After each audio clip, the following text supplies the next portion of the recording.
Hemos leído un pasaje que el apóstol Pablo escribe a una iglesia en una ciudad llamada Tesalónica. Y el gentilicio de ellos es los tesalonicenses. Y esta epístola la cual él escribe para esta iglesia está hablando de algo tan importante. Y aquí hay un título que tiene en la Sagrada Escritura, dice: Dios juzgará a los pecadores en la venida de Cristo. Y hoy quiero hablarles un tema sobre lo que es el justo juicio de Dios. ¿Cómo es el tema? El justo juicio de Dios. Segunda de Tesalonicenses, capítulo 1, versículos 3 al 10, fue donde leímos. Y quiero hablar un poquito a manera de introducción en este tiempo, en esta hora que me da acá el tiempo para estar con ustedes y a ver hasta dónde nos da el Espíritu Santo, sobre este tema de suma importancia, porque se llama juicio y es justo, y parece que por ser juicio fuera injusto. Y antes de hablar de este tema, quiero decirte, a ti que me estás escuchando en esta hora, donde quiera que estés, y ustedes que están aquí en esta hora conmigo, la Biblia dice que es necesario que el hombre muera una sola vez, y después de esto viene el juicio. Y es el justo juicio de Dios. Cuando leemos estas palabras, el apóstol Pablo está escribiendo a estos hermanos y proclama y habla de la fe de ellos, que va creciendo, que va en aumento, que son personas llenas de amor, que son personas llenas de su misericordia. Y dice que ese amor y esa misericordia no solamente para entre ellos, sino que abunda para con los demás, según lo dice el versículo 3. Dice el versículo 4: tanto que nosotros mismos nos gloriamos de vosotros en las iglesias de Dios por vuestra paciencia y por vuestra fe, en todas vuestras persecuciones y tribulaciones que soportáis. Pablo está diciendo, a pesar de ustedes estar pasando por situaciones difíciles, estar pasando por situaciones adversas, estar pasando por tribulaciones, y dice allí, persecuciones, las han soportado. Hay una cosa que me llama la atención, que es donde tomo el texto para este tema. Esto es demostración. O sea, esta es la manera como Dios está demostrando su justo juicio. Es como contradictorio que alguien tenga que ser paciente en medio de tribulación, que alguien tenga que tener fe en medio de la nada, porque sabe que por fe ha conocido y ha creído que las cosas que son fueron creadas de las que no son, que las cosas que se ven existen y fueron creadas de las que no se ven. ¿Cuántos dan gloria a Dios? Y esa fe tiene que permanecer intacta. Y esa fe tiene que permanecer allí con el individuo, con la persona, que a pesar de las persecuciones y a pesar de las tribulaciones están soportando y se han mantenido firmes. ¿Cuántos dan gloria al Señor? Gloria a Dios, aleluya. Y dice el apóstol escribiendo a los hermanos de Tesalónica: esto es demostración del justo juicio de Dios.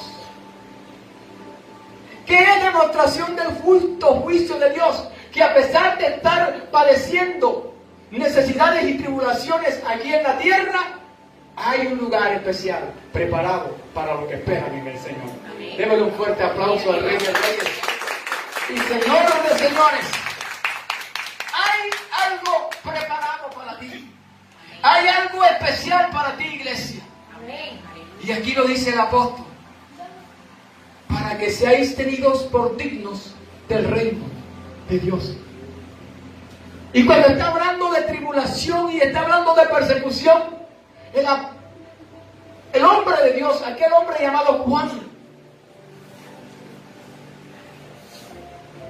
especialmente usa una expresión fuerte en cuanto a lo que es el reino de Dios, y dice: el reino de Dios sufre violencia y lo arrebatan los valientes.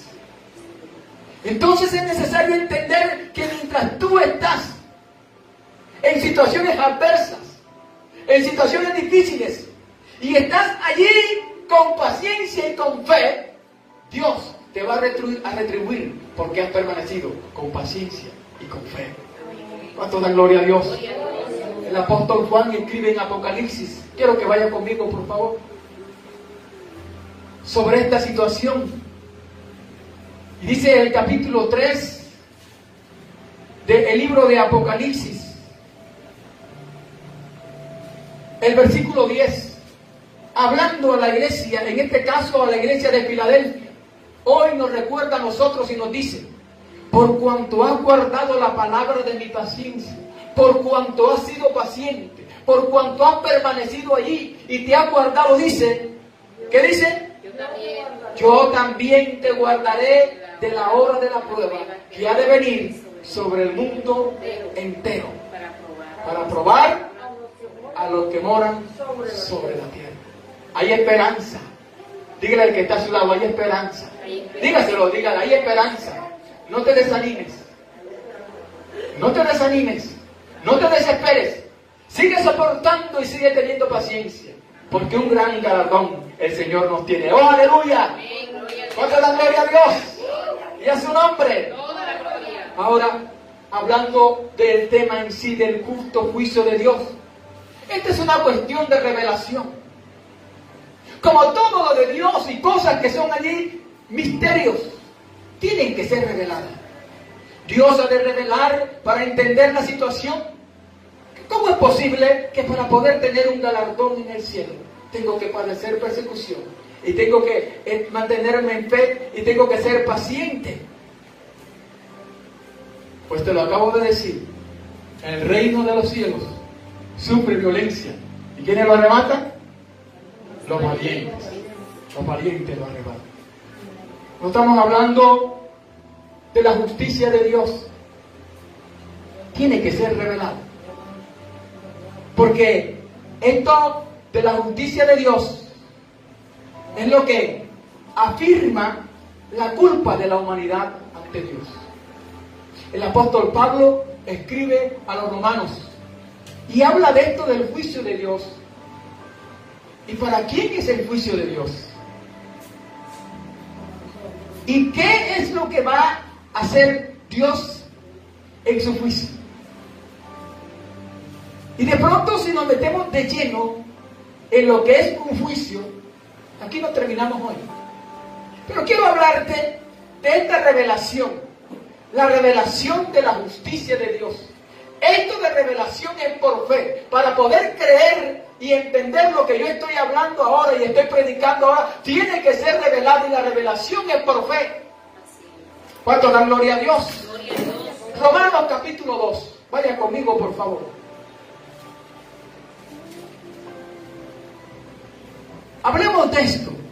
Y ahí está el tema también. Dice, el justo juicio de Dios. Dice, capítulo 2.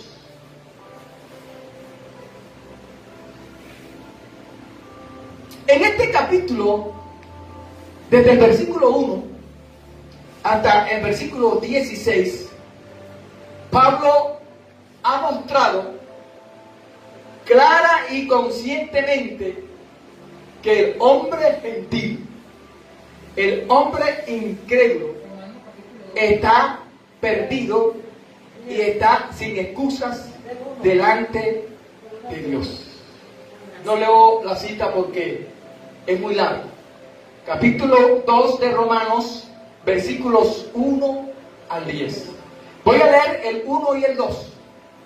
Por lo cual eres inexcusable, oh hombre, quien quiera que seas tú, que juzgas. Pues en lo que juzgas a otro, ¿qué pasa? Te condenas a ti mismo, porque tú que juzgas haces lo mismo. Mas sabemos que el juicio de Dios contra los que practican tales cosas es según verdad. Los que practican tales cosas, ¿cuáles cosas? Si comienzo a enumerar y a nombrar las cosas que practican, a los que van a ir a condenación, si no han aceptado la revelación de Cristo y el perdón de los pecados en la cruz, esta lista es bastante larga.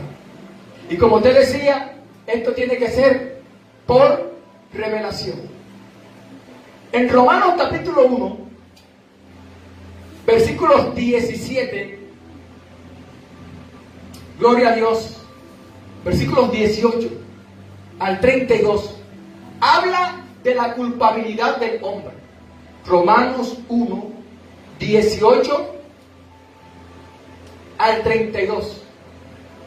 Allá en Romanos 2 nos está hablando del justo juicio de Dios y que quien quiera que sea el hombre no tiene excusa, porque va a presentarse un día ante el justo juicio de Dios. Ahora, en Romanos 1, verso 18 al 32, está hablando de la culpabilidad del hombre. Y Pablo escribe y dice: porque la ira de Dios se revela desde los cielos contra toda impiedad e injusticia de los hombres que detienen con injusticia la verdad. Si nos ponemos a desmenuzar este texto, este versículo, les recalco, no terminamos hoy. Por eso es que estamos a manera de introducción. Porque la ira de Dios se revela desde el cielo contra toda impiedad e injusticia. ¿Por qué se revela la ira de Dios? ¿Contra qué? Por la impiedad y por la injusticia de los hombres. Es la impiedad y la injusticia de los hombres que hace que la ira de Dios se revele. ¿Están conmigo acá? En la primera parte del capítulo 2 y el capítulo 3, el apóstol Pablo muestra que el hombre religioso está perdido y sin excusas. O sea que la religión, las tradiciones no salvan a nadie. ¿Están acá conmigo? ¿Están acá conmigo? Hay una palabra clave que se encuentra en los primeros 16 versículos del capítulo 2 de Romanos, y es la palabra juzgar o juicio. Vamos a leer allí en el capítulo 2 el versículo 3, el versículo 5, el versículo 12 y el versículo 16, para que miremos esta palabra clave: juzgar o juicio. Verso 3 del capítulo 2 de Romanos dice: ¿piensas esto, oh hombre, tú que buscas a los que tal hacen y hacen lo mismo, que tú escaparás del juicio de Dios? Ahí está la palabra clave, juicio. Verso 5 dice: pero por tu dureza y por tu corazón no arrepentido, atesoras para ti mismo, ¿qué atesoras? Ira, para el día de la ira y de la revelación del justo juicio de Dios. Verso 12 dice: porque todos los que sin ley han pecado, sin ley también perecerán. Y todos los que bajo la ley han pecado, por la ley serán juzgados. Verso 16 dice: en el día en que Dios juzgará por Jesucristo los secretos de los hombres conforme a mi evangelio. O sea que Dios lo conoce y lo sabe todo.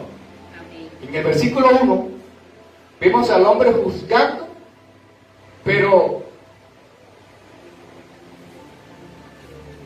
al empezar el versículo 2 tenemos a Dios sentado en el trono. Mas sabemos que el justo juicio de Dios contra los que practican tales cosas es según verdad, lo cual es justo y aplicado, pues Dios es un Dios juez, justo y perfecto.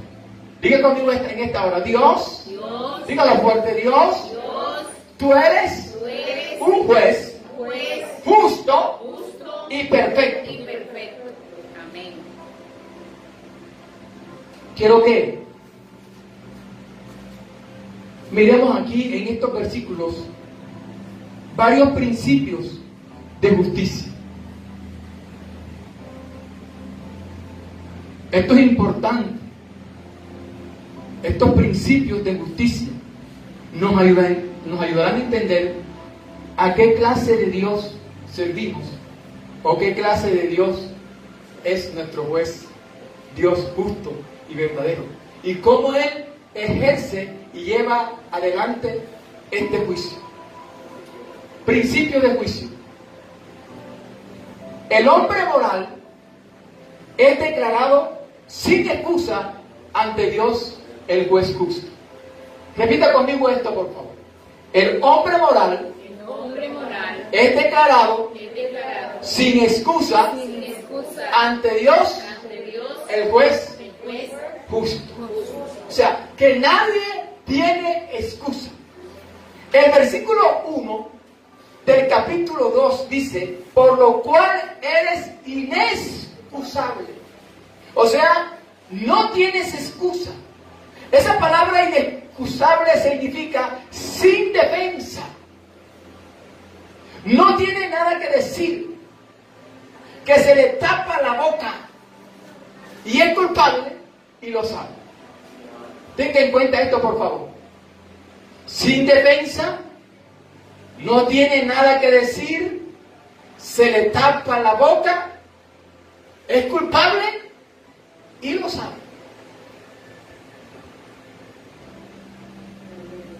¿Está conmigo acá? El versículo 20 del capítulo 1 de Romanos dice: porque las cosas invisibles de Él, su eterno poder y deidad, se hacen claramente visibles desde la creación del mundo, siendo entendidas por medio de las cosas hechas, de modo que no tienen excusa. El hombre es inexcusable ante Dios para un día presentar defensa. Porque de pronto el hombre puede decir un día delante de Dios: es que yo no te conocí, yo nunca vi una obra tuya. Y el Señor le va a mostrar, solamente con mostrarle la creación, le va a decir: yo te decía desde un principio que yo soy el creador del universo. ¿Cuánto dan gloria a Dios? Romanos capítulo 3, versículo 19, dice: pero sabemos que todo lo que la ley dice, lo dice a los que están bajo la ley, para que toda boca se cierre y todo el mundo quede bajo el juicio de Dios. Es que la ley dice, es que la palabra dice. La ley de Dios no se contradice contra su palabra, pero Él es tan soberano y tan poderoso que toda boca ha de cerrarse delante de Él, porque nadie podrá tener excusas delante de Él. ¿Cuánto dan gloria a Dios? Y a su nombre. Y dice: el hombre inexcusable sabe que es culpable. Por eso es cuando escribe el apóstol y escribe: mas sabemos que el juicio de Dios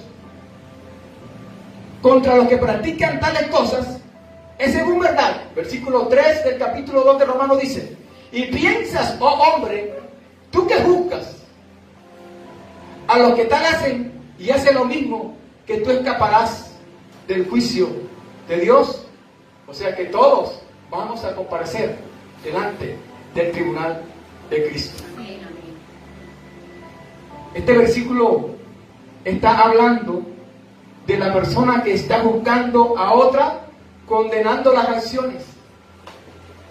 Por lo tanto, está hablando la persona moral, la moralidad de la gente. Y si hablamos de la moralidad de nuestra sociedad, no soy quien, pero la moral de nuestra sociedad está por el suelo. Pero aquí da a entender el apóstol Pablo, gloria a Dios, que este hombre moral, que esta persona moral, está hablando Y se le está diciendo y se le está enseñando. El apóstol está hablando de la persona que está juzgando a otra, que la está condenando por sus acciones.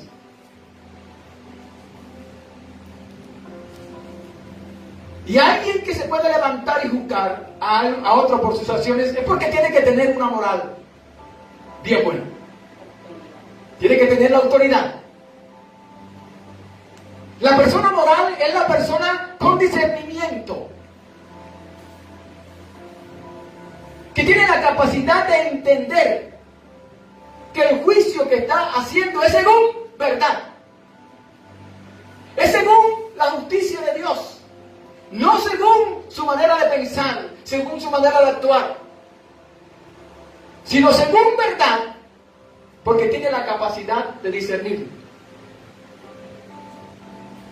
La persona moral es la persona que emite un juicio moral sobre alguien. Tiene equidad, habla y hace las cosas con justicia. No se va para el bando de los más. No. Equidad, ubicado, hace justicia. El hombre moral y el hombre impío. Entre estos dos hay una gran diferencia. Romanos capítulo 1, versículo 32, creo que ya lo leímos, o vamos a leerlo. Quienes habiendo entendido el juicio de Dios, que los que practican tales cosas son dignos de muerte, no solo las hacen, sino que ¿qué? Sino que también se complacen en los que las practican. El hombre impío aprueba y aplaude la conducta pecaminosa. O sea, quiere decir que entre más, no quiero exagerar, entre más mal te portes, mejor eres para la gente. Entre más malo seas, la gente más te aplaude, la gente más te teme, la gente más te tiene miedo. Y la sociedad aplaude la conducta pecaminosa. Ah, porque ese hombre sí es guapo, esa mujer sí le dice la verdad que sea. ¿Están acá conmigo? Y la sociedad aplaude eso.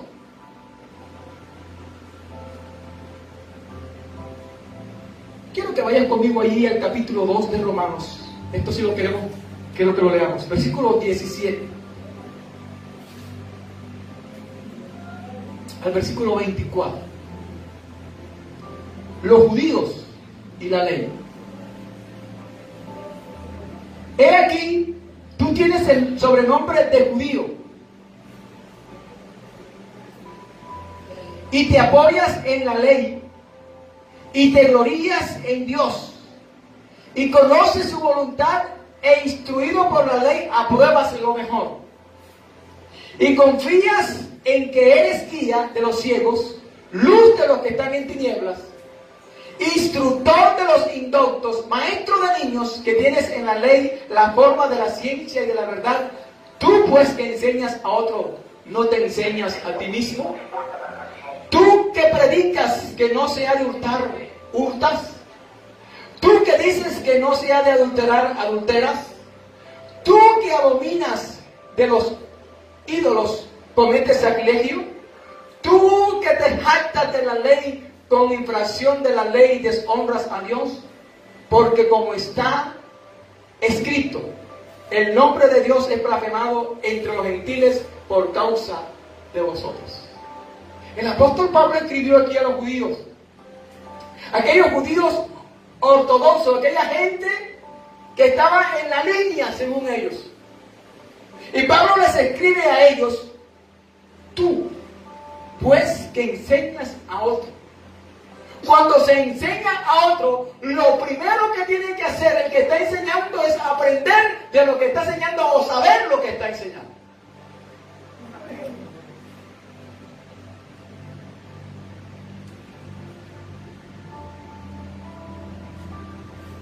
Siendo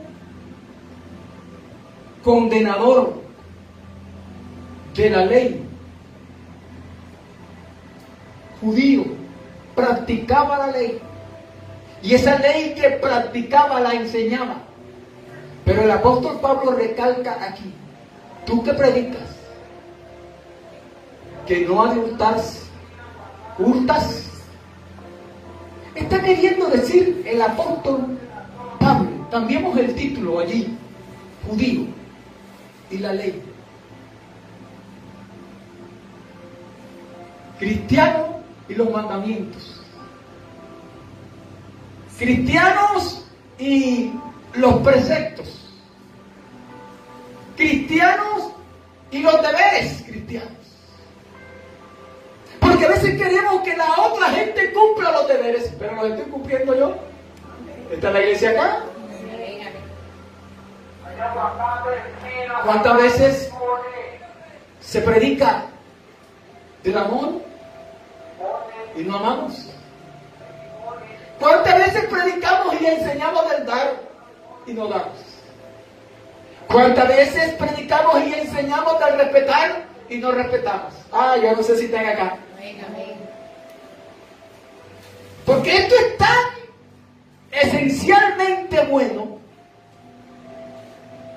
que el apóstol Pablo, ahí en Romanos capítulo 2 versículo 1, el hombre moral desaprueba y juzga la conducta pecaminosa, mientras que el hombre impío la aprueba. El hombre que tiene la moral la desaprueba. Pero para tener la moral y desaprobar la conducta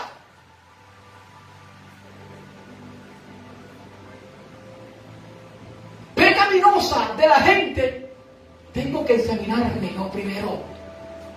Tengo que examinarme yo mismo. El moral condena a los otros por su conducta pecaminosa.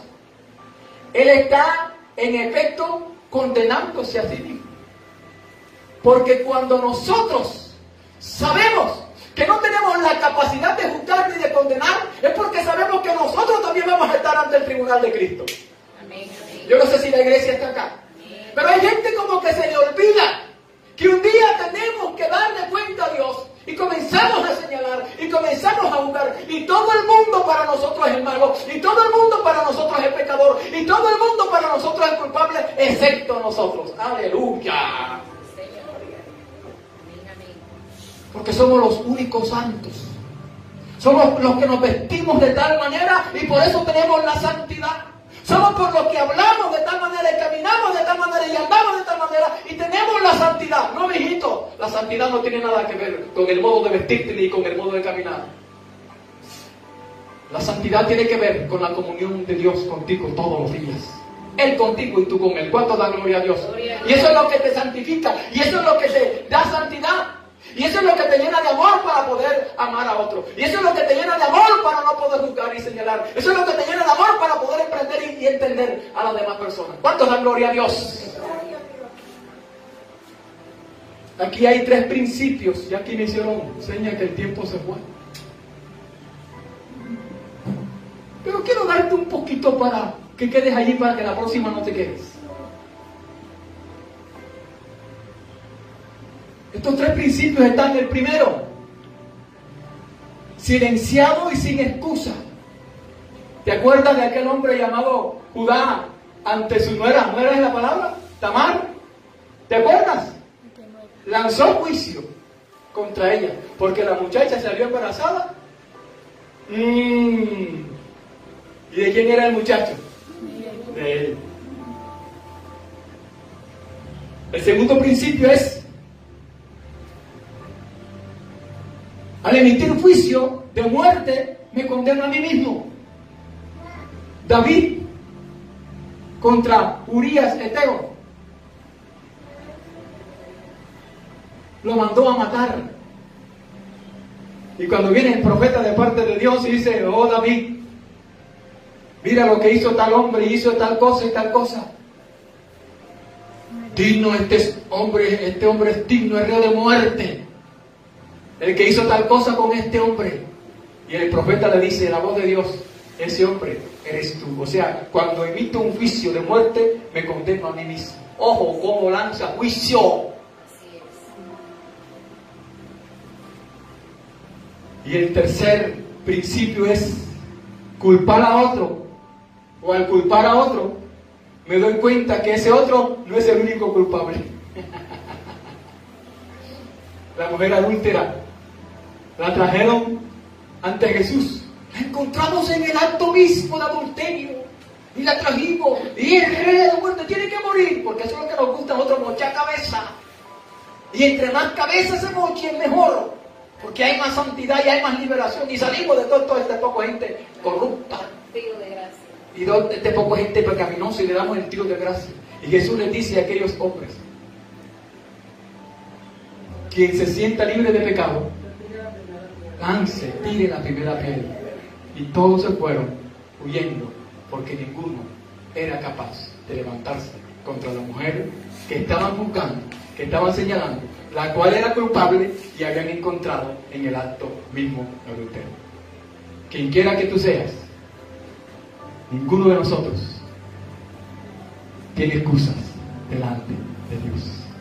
Que el Dios del cielo te bendiga, que el Dios del cielo te guarde, y seguimos en esto del justo juicio de Dios. Bendiciones.